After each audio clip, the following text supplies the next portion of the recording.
Bismillahirrahmanirrahim. Min alamatil i'timadi, iku tetap setengah saking piro-piro ciri tategenan alal amali ing atase amal nuqsanur rojai, utawi sudone utawa kurange ngarep-ngarep maring rahmati Gusti Allah inda wujudiz zalali nalika enee kesalahan.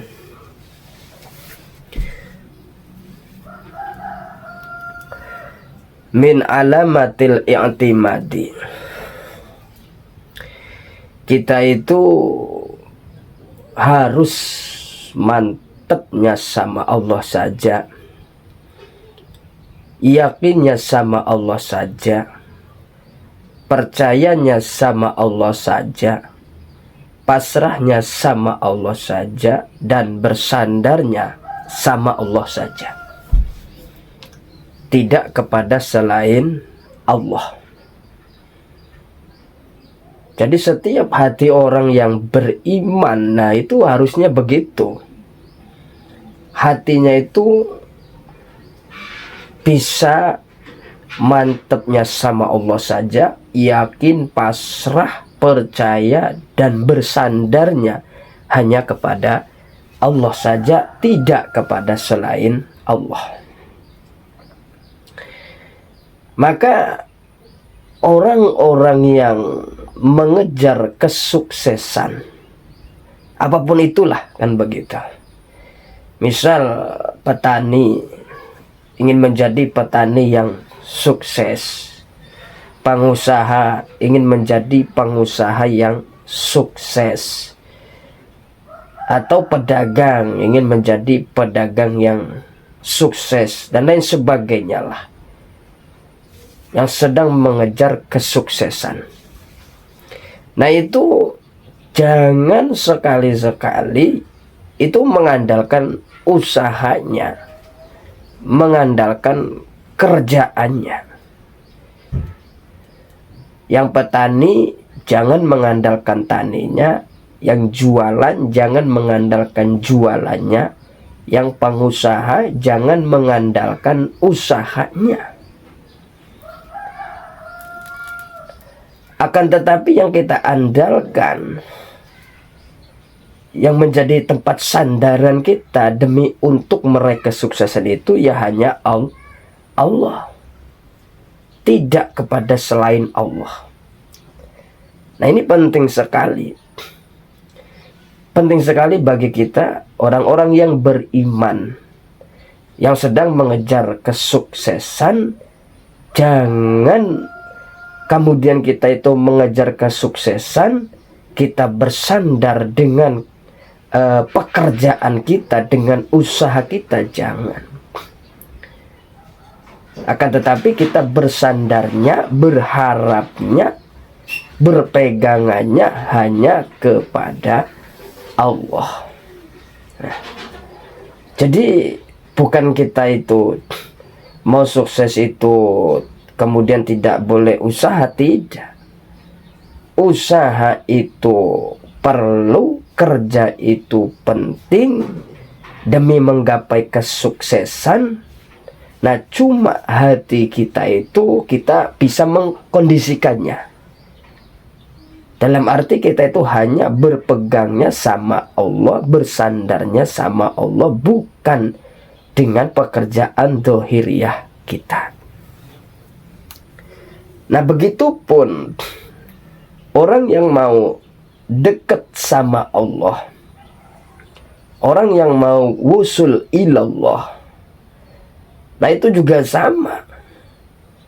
Jangan kemudian hatinya itu mengandalkan, bersandar, berpegangan dengan amal-amal yang dikerjakan. Entah itu sholat, entah itu zikiran, entah itu sodako, entah itu mujahadah, riyadhah, tirakat.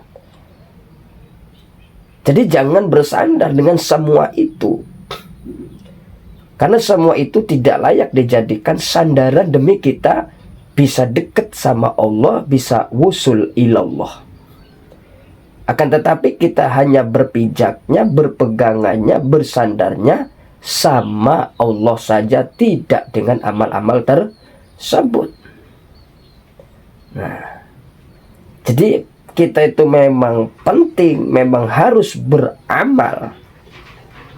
Kita itu penting harus berriyadhah, mujahadah, tirakat.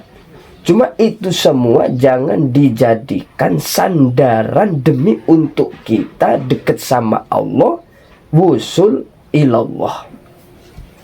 Nah itulah.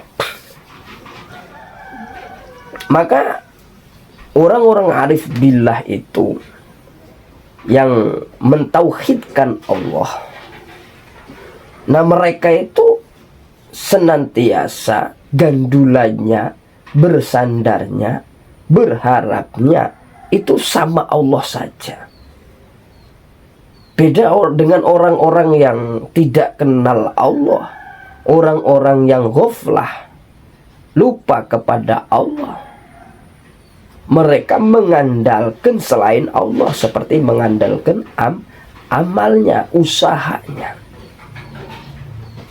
Nah maka ini penting sekali. Maka dalam hikmah yang pertama ini, kita itu diajari oleh Syekh Ibnu Athaillah bahwa amal itu atau usaha itu sama sekali tidak mempunyai reaksi apa-apa, tidak bisa membuat apa-apa dan tidak bisa mengapa-apakan. Yang bisa membuat apa-apa dan mengapa-apakan itu ya hanya Allah. Cuma ini tidak berarti kita itu kalau begitu tidak usah beramal, tidak.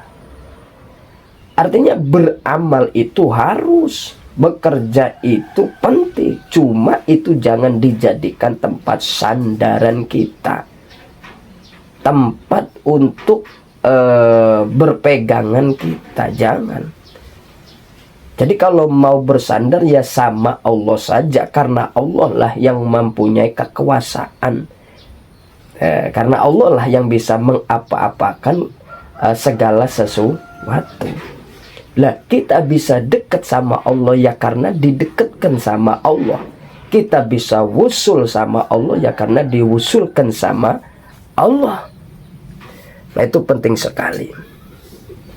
Maka terus kita beramal soleh, tapi itu jangan dijadikan sandaran untuk kita menuju Allah. Tetap yang kita jadikan modal di dalam hati kita seketika kita sedang berjalan menuju Allah, ya Allah itu sendiri. Ya Allah, saya tidak bisa sampai kepadamu terkecuali Engkau sampaikan kepada dirimu, ya Allah. Nah itulah sedikitnya daripada keterangan yang ada di dalam hikmah Syekh Ibnu Athaillah ini. Mudah-mudahan bermanfaat.